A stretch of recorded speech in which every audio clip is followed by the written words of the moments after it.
begins with a silence that feels strangely heavy.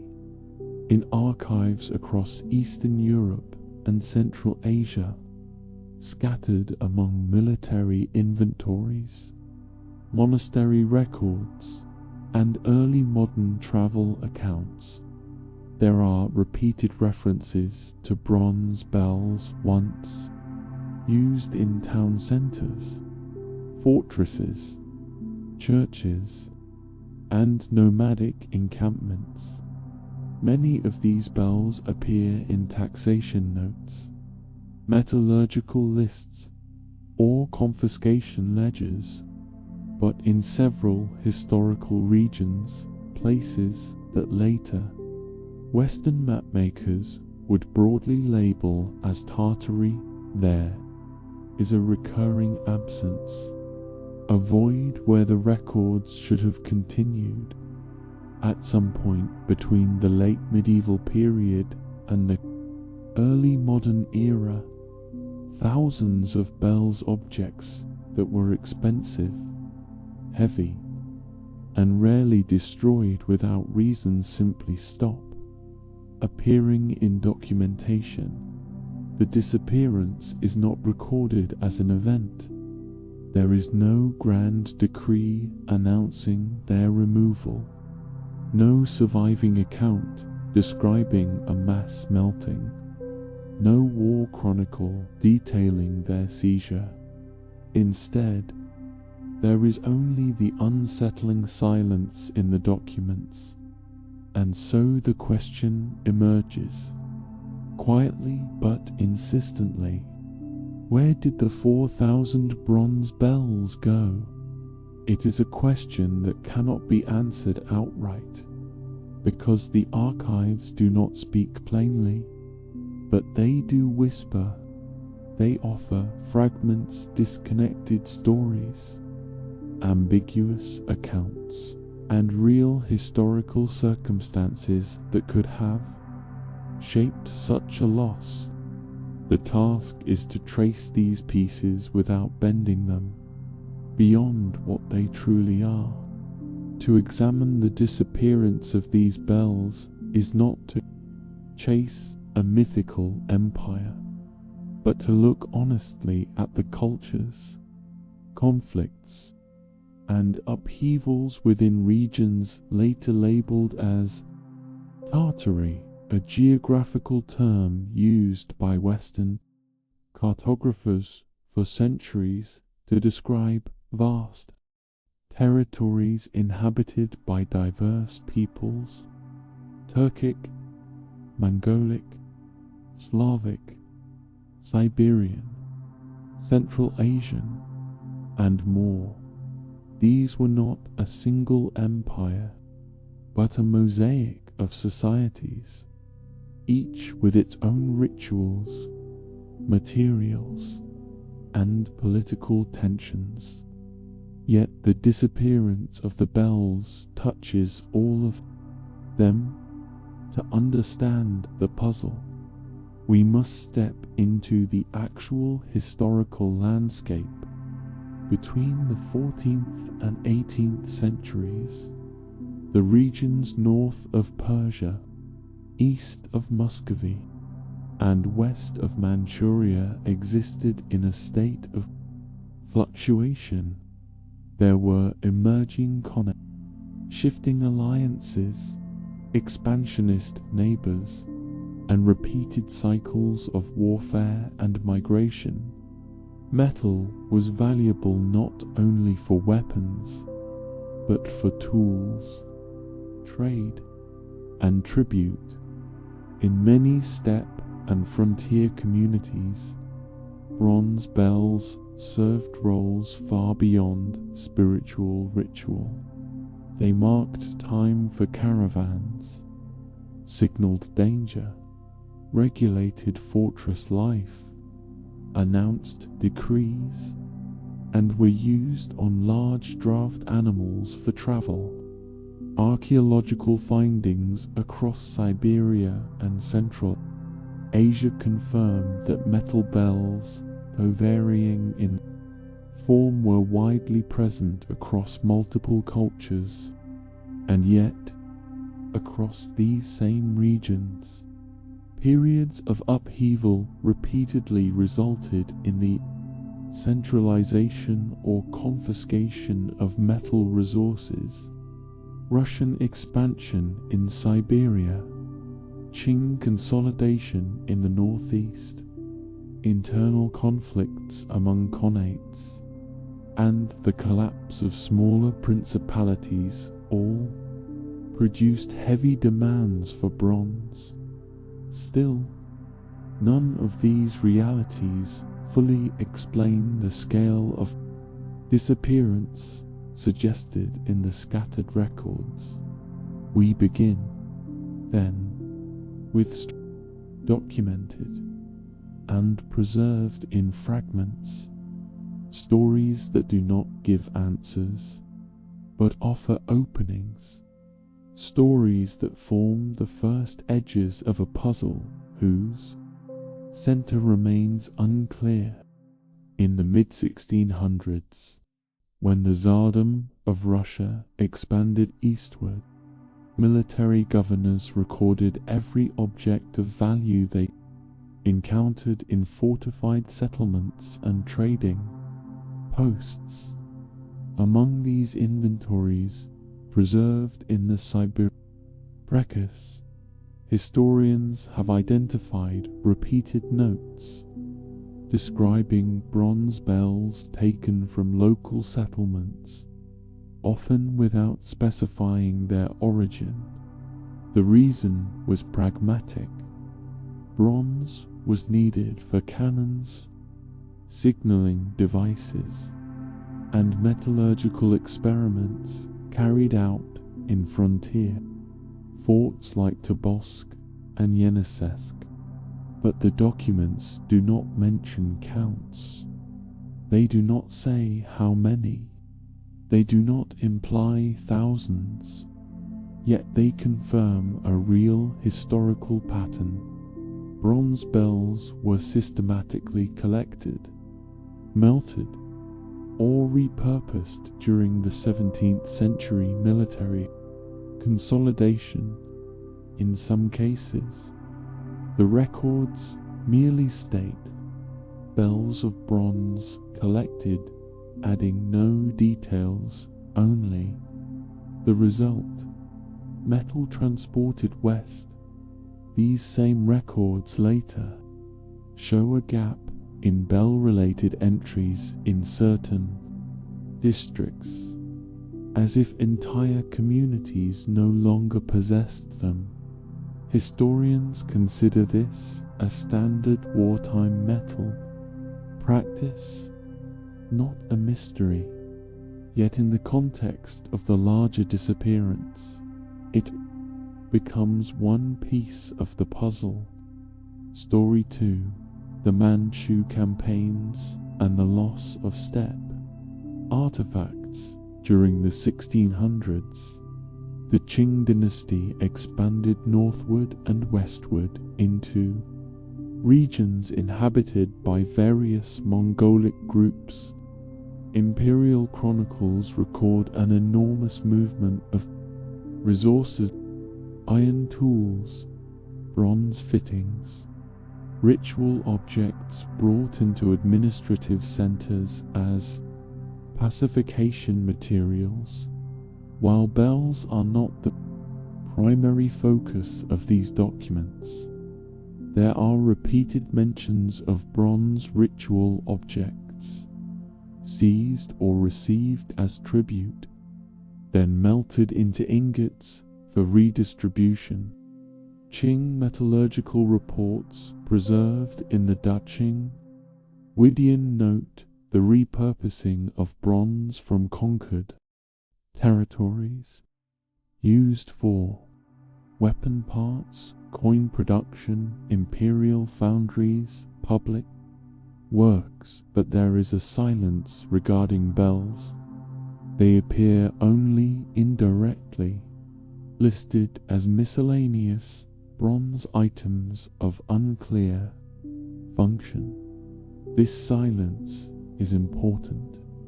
It suggests that if bells were taken, they may not have been recorded as bells or merely as bronze mass, a generic category.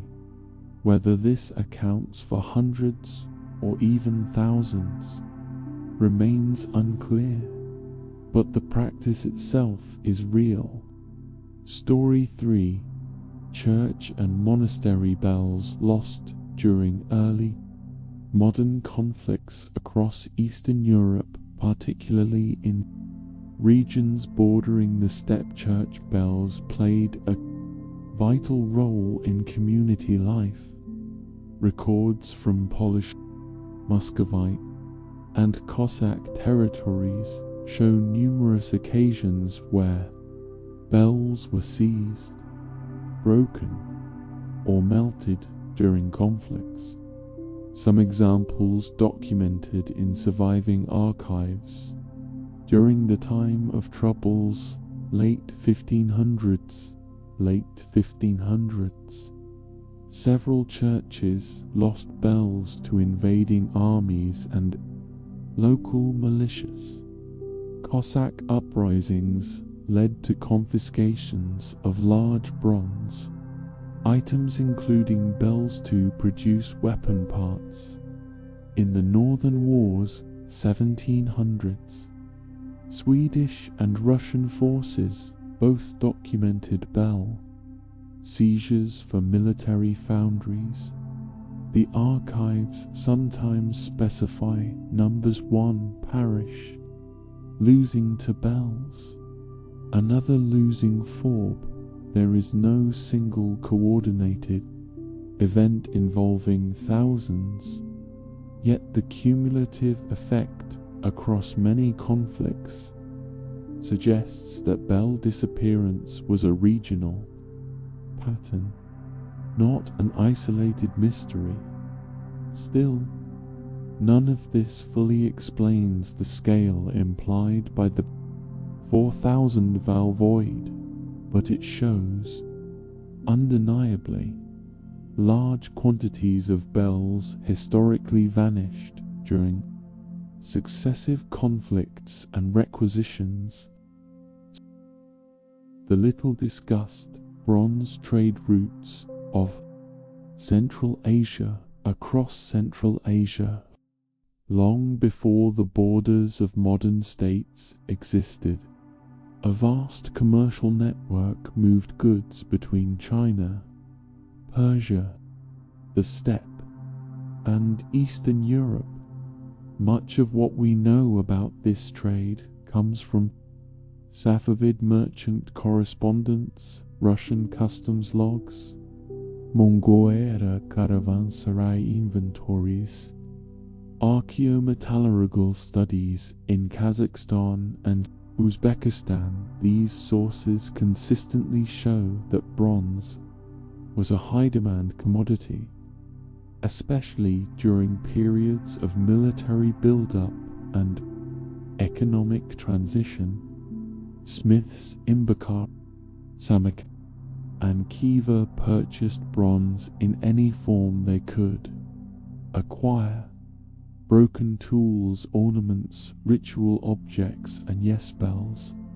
Although the records rarely label bells explicitly, they refer to bronze articles of mixed origin, often melted on arrival to produce horse fittings, weapon components, agricultural tools, decorative wares. Archaeologists uncover lumps of mixed origin bronze in these regions, evidence of objects melted and recast without regard for their original form.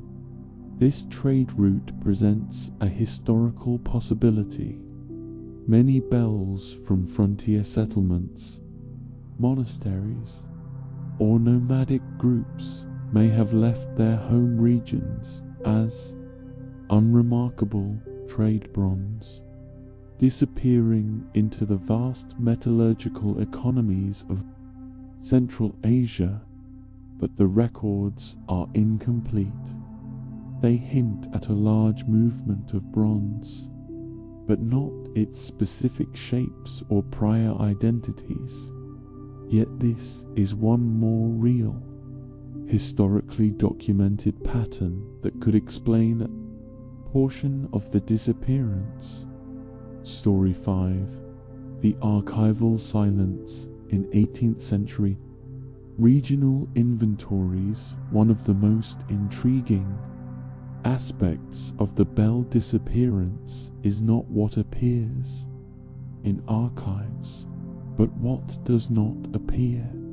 During the 18th century, several empires, most notably the Russian Empire and the Qing dynasty, performed detailed administrative surveys of newly integrated territories.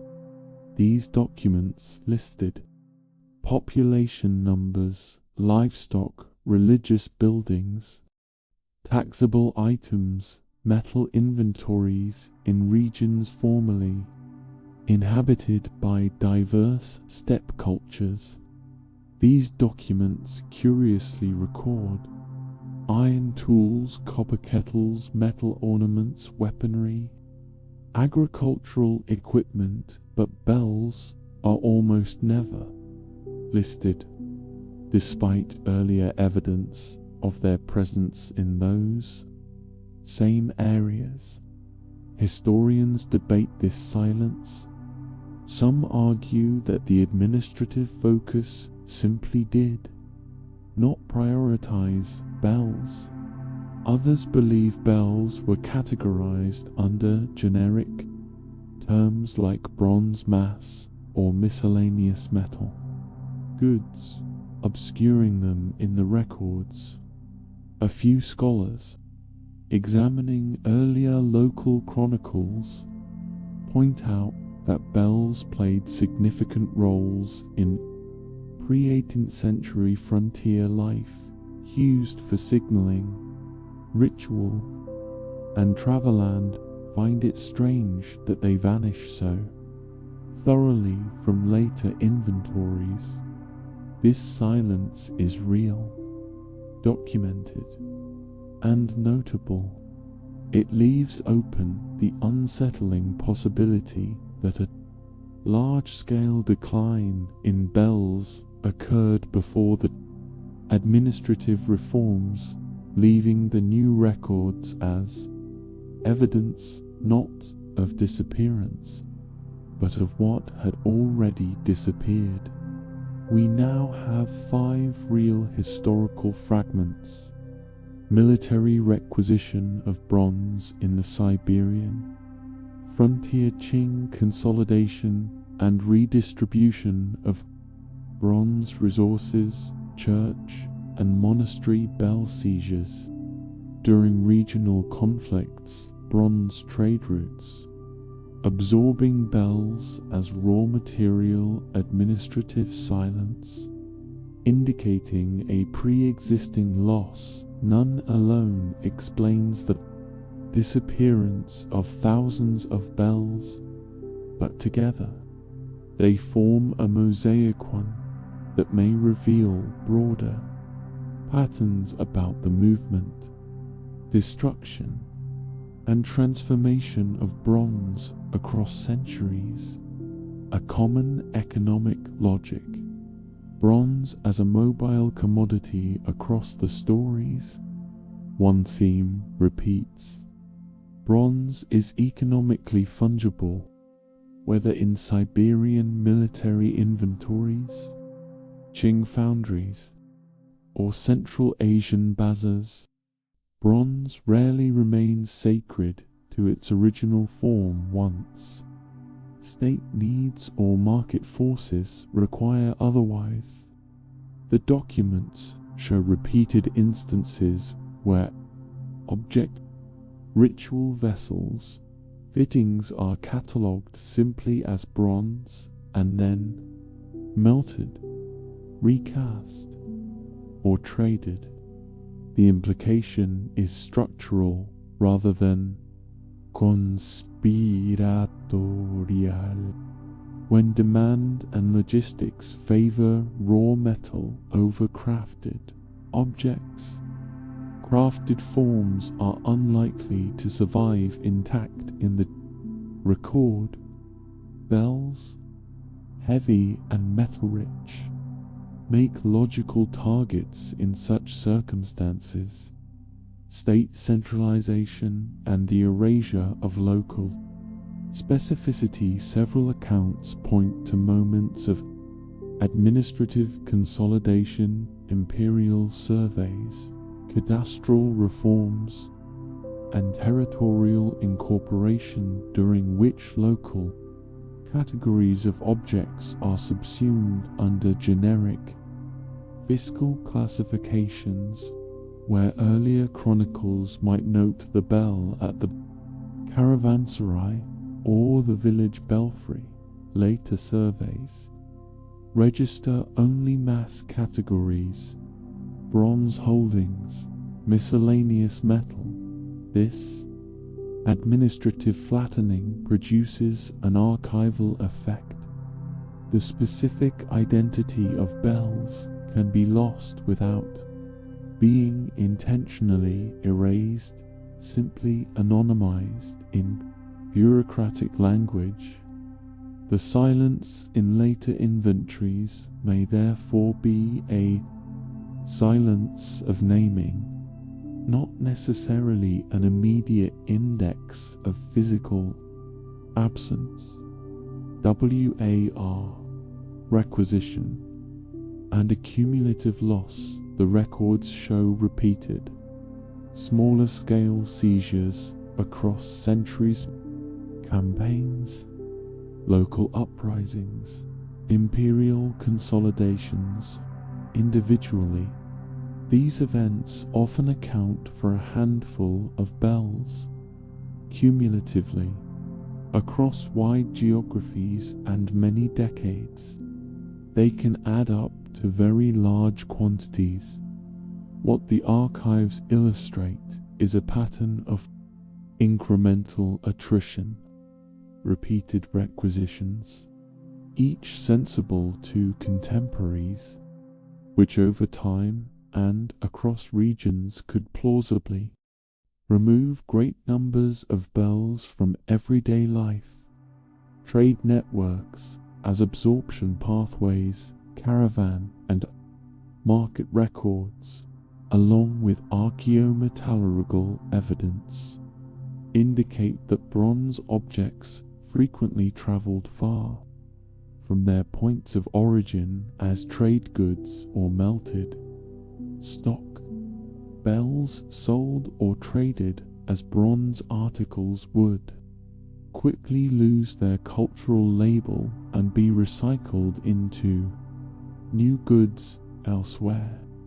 Thus, trade networks provide a dispersal mechanism. Bells leave the archival geography of their origin not through destruction alone, but through mobility and metamorphosis. A bell becomes metal ingot, a coin blank, a harness fitting, entering entirely different documentary circuits.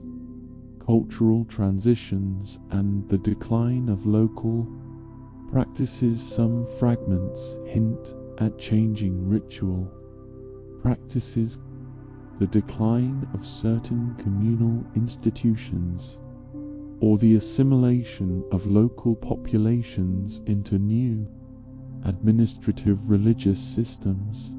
These transitions can make formerly common objects less central to community life.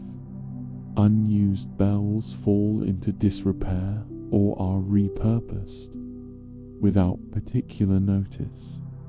Here the evidence suggests a quieter mechanism of disappearance, obsolescence, which operates alongside forced requisition and market-driven recycling. The problem of scale, gaps between documents and numbers, one persistent tension remains. While the mechanisms above are documented, the archives rarely sum them into a single large round number like 4,000 bells. Most surviving records are local, fragmented, and often non-numeric.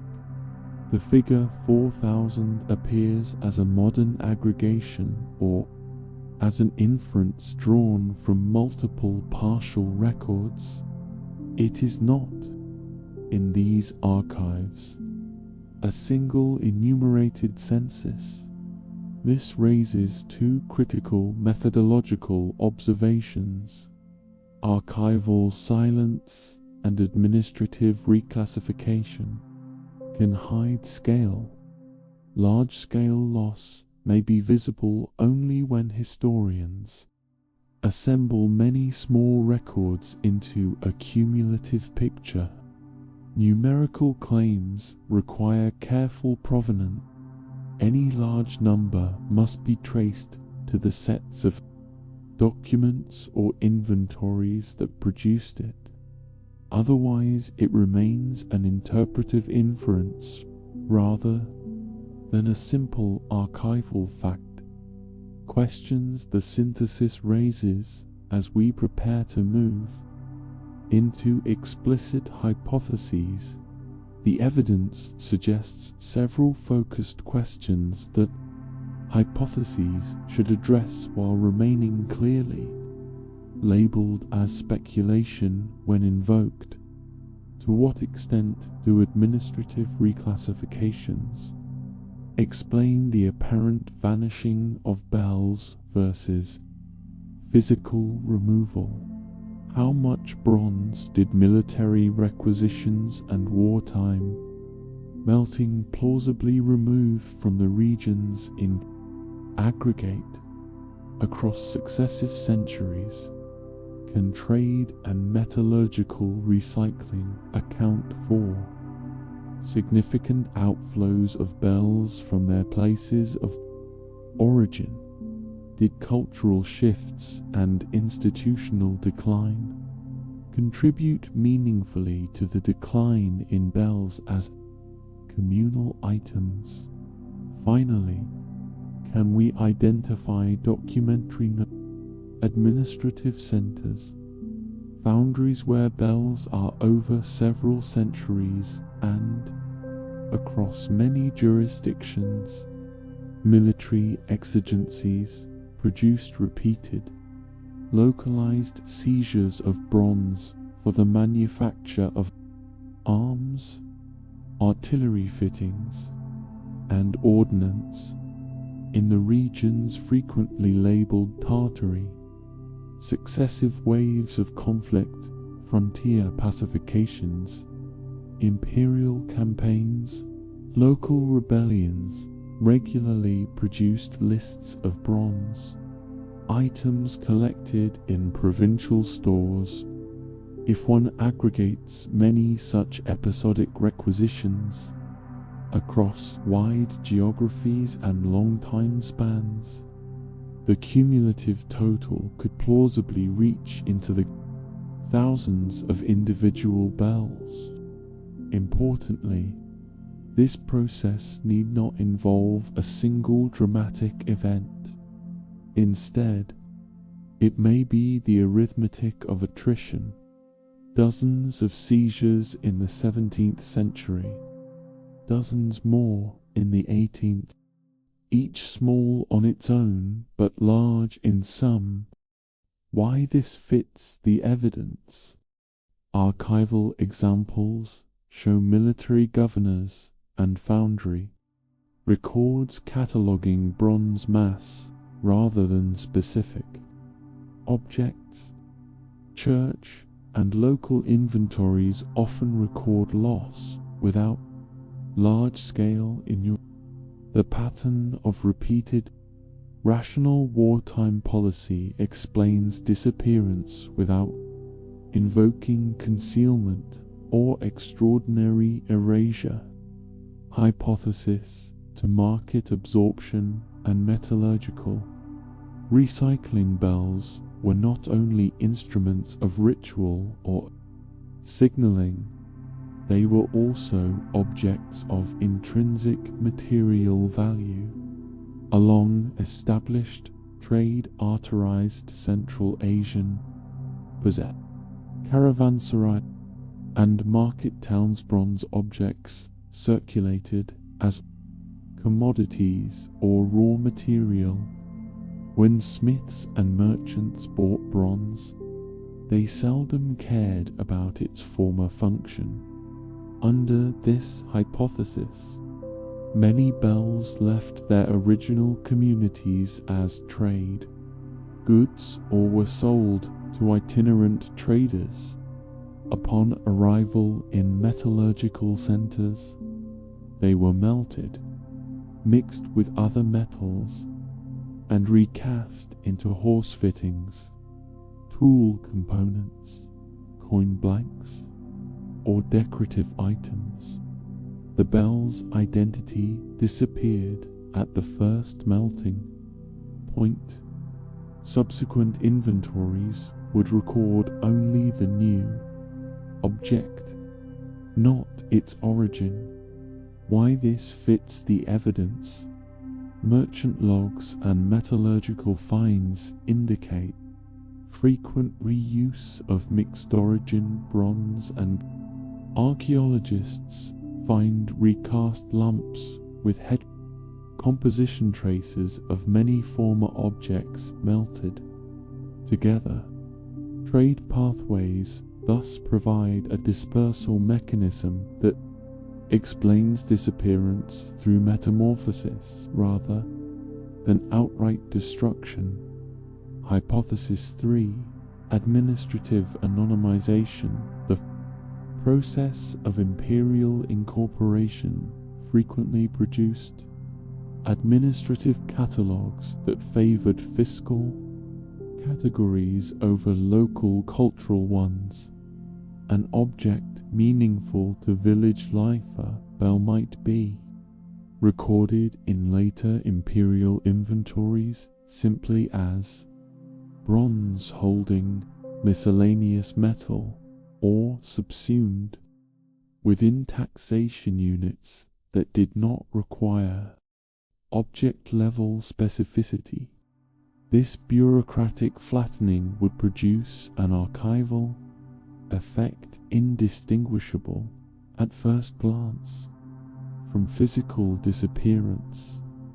The bell remains materially present or has already been recycled, but its identity ceases to be visible in the archive. Consequently, later historians scanning Reform-era inventories encounter silence about bells where earlier local chronicles had clearly noted them. Why this fits the evidence? Surviving cadastral surveys emphasize taxable mass and neglect community-specific ritual items. The archival silence documented in Part 3 is, therefore, plausibly an effect of classification choices rather than nor in addition to material loss. Hypothesis for cultural transition and functional obsolescence. Communities change, religious shifts, migration, loss of communal institutions, or the assimilation of nomadic groups into agrarian or administrative systems can render once central objects functionally obsolete. When bells lose their ritual or practical utility, they may be left to decay, sold for small sums, or repurposed domestically without official record. Under this hypothesis, some portion of the bell disappearance is the result of quiet social transformation, a diffuse, non-violent mechanism operating over generations that slowly removes bells from active communal life. Why this fits the evidence? Ethnographic and local chronicles often hint at changing practices and diminished use of certain ritual paraphernalia in the century following major political incorporation. Obsolescence, combined with market demand, could account for many items leaving the record quietly. Hypothesis 5. Misinterpretation, aggregation error, or numeric inflation. Finally, there is a methodological hypothesis. The figure 4000 may be an interpretive aggregation, rather than a single, discrete census figure. Historians and modern writers compiling many small losses across disparate regions may intentionally or not aggregate counts, infer scale from limited samples, or round figures into a narrative-friendly number. If so, part of the missing bells story is a product of how we count and narrate the past. Fragmented, uneven records encourage summation, and summation can transform many local anecdotes into a single large-sounding claim. Why this fits the evidence? The archives we have examined are fragmented and often non-numeric. Scholars caution against simple aggregation without transparent provenance, open-ended conclusion, no trinoxide final answer, only questions. Each hypothesis above fits some part of the documented landscape. They are not mutually exclusive. The disappearance of thousands of bells, if it happened in anything like the scale suggested, most probably results from the conjunction of several processes: repeated wartime requisitions, market-driven melting and recasting, bureaucratic anonymization, slow cultural obsolescence, and the interpretive work of later compilers who assemble small losses into grand totals. What remains crucial and what the documents insist upon is humility. The archives speak in fragments, in categories that change with political power, and in silences that may be as meaningful as their words. Our duty is not to force a single neat explanation, but to remain attentive to the kinds of evidence that would decisively weigh one hypothesis over another. A cache of foundry ledgers showing bell inputs, localized parish inventories with clear before and after counts, merchant manifests explicitly listing bells as trade, stock, or metallurgical analyses linking recast ingots to bell alloy compositions. Until such nodes of evidence are found and connected, the question endures as an invitation. What does it mean to lose an object from history, not only physically, but in the languages of record and value that bring things into the archive? We have traced the mechanics by which bells could vanish. We have proposed plausible pathways of disappearance, grounded in real historical practice. But the deeper mystery lingers. The bell's sound once cut across a landscaper, communal signal, A ritual marker, and that sound is gone. Whose responsibility is it to listen for echoes in the dust of archives? And which archives, still unread, might yet answer?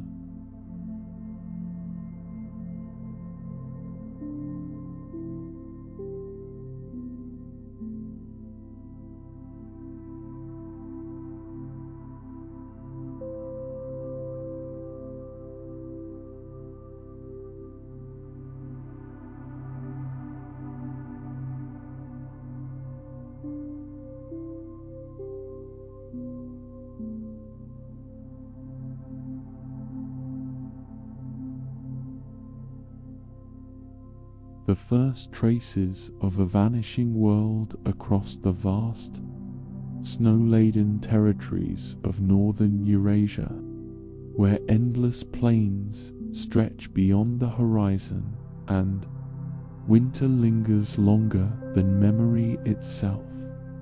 People began to whisper about something unusual. At first, the whispers were faint, like a rumor carried by the wind, but soon they spread from village to village, town to town, finally reaching the great river cities. It wasn't a story of ghosts. It wasn't a story of war. It wasn't even a tale of hunger or plague. It was something far quieter and far stranger. The bells were disappearing. Not just one, not just a handful, but hundreds, eventually thousands. Silent absences where great bronze voices once hung. At the beginning, those who noticed assumed the obvious.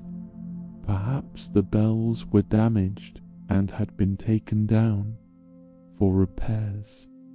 Perhaps craftsmen from the city had come to polish them. After all, bells weathered easily brutal winters, cracked their rims, and strong winds bent their crowns. That explanation held for about a week, but then the people of a neighboring village discovered their bell was gone too. A week later, the next village, and the next. By the end of the first month, bells across an entire district of Siberia had vanished. Then, reports arrived from the Volga, from the Ural foothills, from the far north. It did not take long for the locals to realize this was not an isolated incident. This was a pattern, a silent, coordinated removal. But coordinated by whom?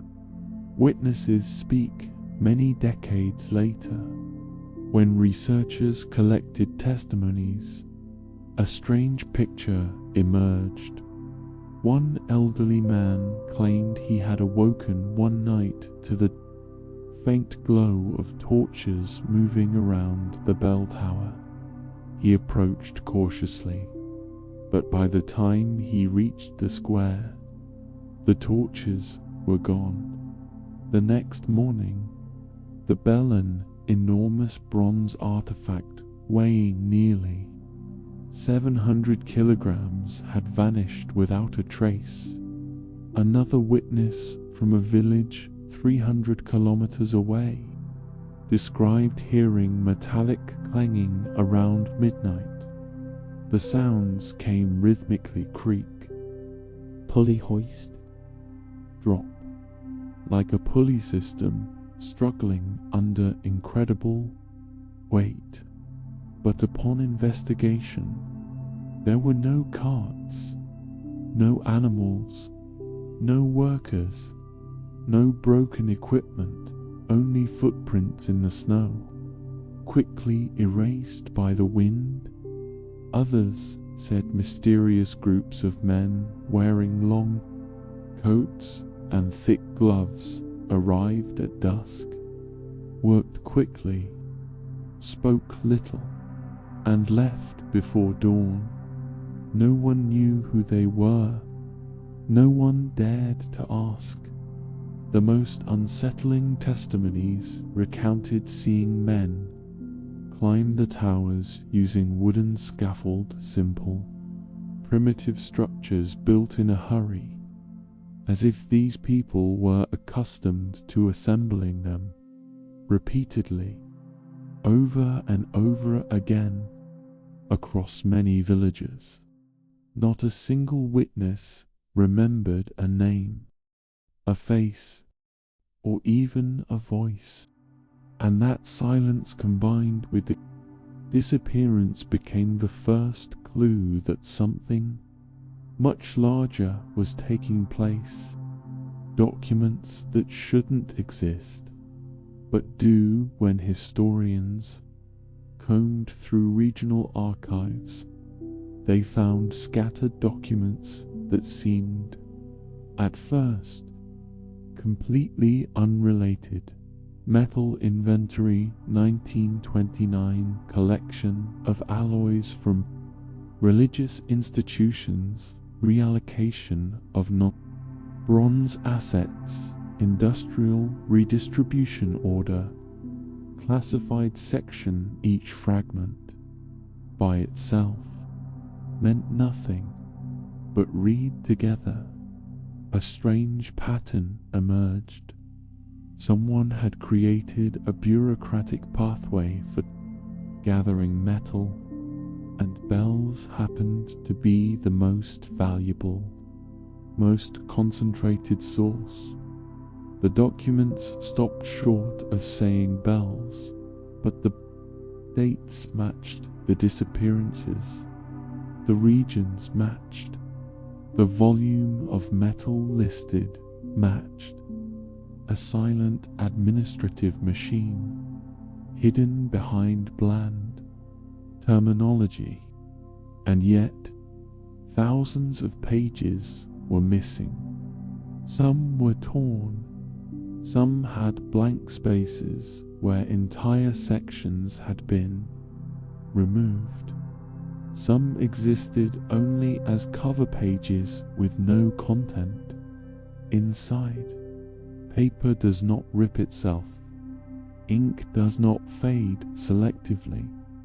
Empty folders don't appear by accident.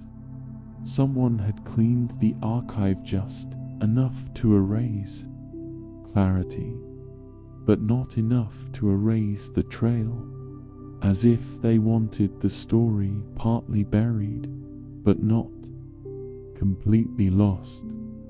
Bells vanished across the map in Tatarstan. Entire cathedral towers stripped bare into bolts. Bells recorded in census logs suddenly marked as transferred in Omsk. Parishes listed missing, no explanation. In rural Karelia, only rope fragments found. In Perm, several bells removed without any sign of forced entry. The pattern was too wide, too synchronized, too consistent, like a single hand sweeping across a map. The impossibility of the operation. How can thousands of heavy bronze bells, some weigh more than several tons, disappear simultaneously across thousands of kilometers without machinery, without noise, without public announcements, without being seen? Before industrialization, rural areas had almost no powered equipment, yet the rope burns, splintered beams, and collapsed scaffolds left behind suggested a repeated method, the same technique used in dozens of different regions. This was not improvisation. This was a practiced procedure, a systematic operation. But from where, by whom, and for what purpose? The deeper we dig, the more the silence becomes suspicious. It is not just the bells that vanished, it is the explanations that were never given. It is the absence of outrage, the absence of recorded resistance, the absence of official acknowledgement, as if the entire society was expected to forget. But memory has a strange way of surviving, especially when the silence becomes louder than the sound it replaced. The journey of the bells, if bells were removed across such a vast region, then they must have gone somewhere. Bronze does not vanish. It does not evaporate. It leaves a trail of weight, of transport, of logistic necessity.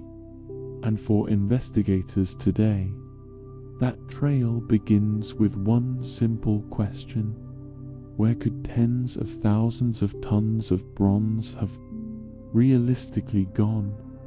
Industrial shadows of 1929 to 1931. Something important happened during the exact years the bells vanished. A sudden surge in industrial expansion, not gradual, not planned years ahead, but sharp, abrupt, concentrated. In the Ural region, multiple metallurgical plants expanded. In Kazan, a new engine factory appeared almost overnight. In Omsk, steel furnaces began operating at double capacity. In Tomsk, foundries requested non-specified bronze allotments. In Tobolsk, a warehouse-listed bronze alloy received from rural sources. The timestamps matched the disappearance of the bells almost perfectly. Coincidence? Possibly, but coincidences on this scale usually point toward something more deliberate, especially when certain archived memos specifically mention bronze input from external rural supply alloy type be integrated into mechanical parts tonnage, consistent with undocumented sources redistribution of sacred metal assets, a phrase that appears only 3 times in the entire archive, never explained, never clarified. But bells, especially older Tartarian bells, were indeed considered sacred. Photographs that shouldn't exist over the years. A handful of black and white photographs surfaced from private collections. A stack of enormous bells loaded onto a flatbed train car, a storage yard filled with bronze objects, shapes vaguely resembling bells, workers breaking apart, curved metal structures with sledgehammers, a furnace, chamber glowing white, with what appears to be a bell crown melting inside. None of these photos have official descriptions. None have documented origins.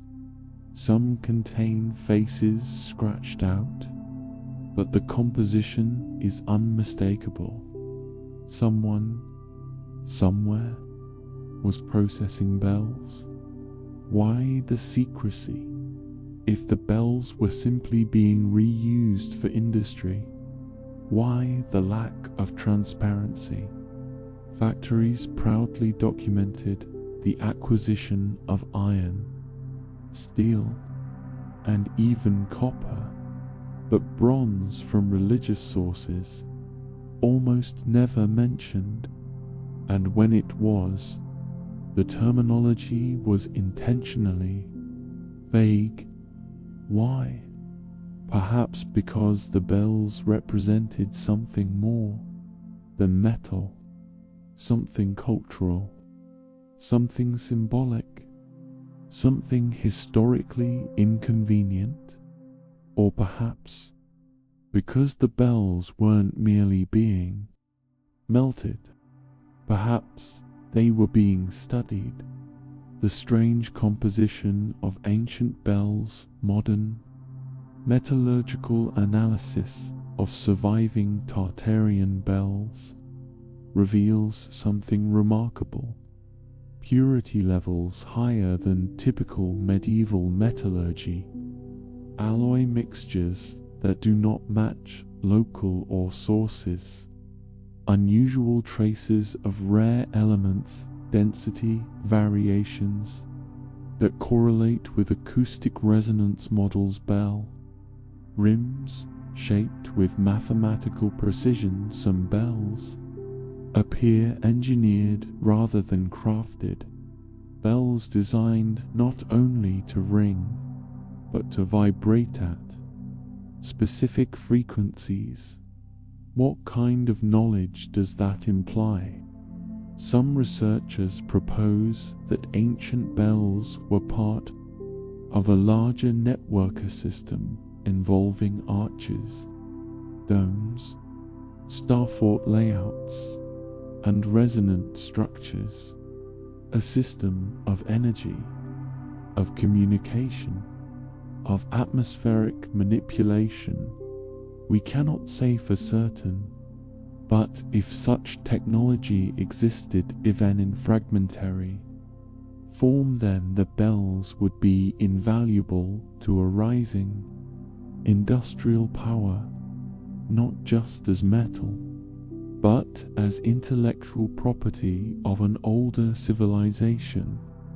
Knowledge can be extracted from objects. Secrets can be hidden in shapes. Frequencies can be studied. Alloys can be analyzed.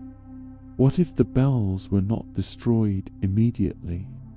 What if they were brought to research facilities, examined, measured, documented, and then melted, destroying the evidence after extracting the knowledge? It would explain the secrecy, the inconsistencies, the missing documents. It would explain why thousands of bells vanished without a single public announcement. Knowledge, after all, is a form of power, and power prefers silence. The logistics puzzle even with secrecy. The physical operation remains astonishing. How do you transport so many bells?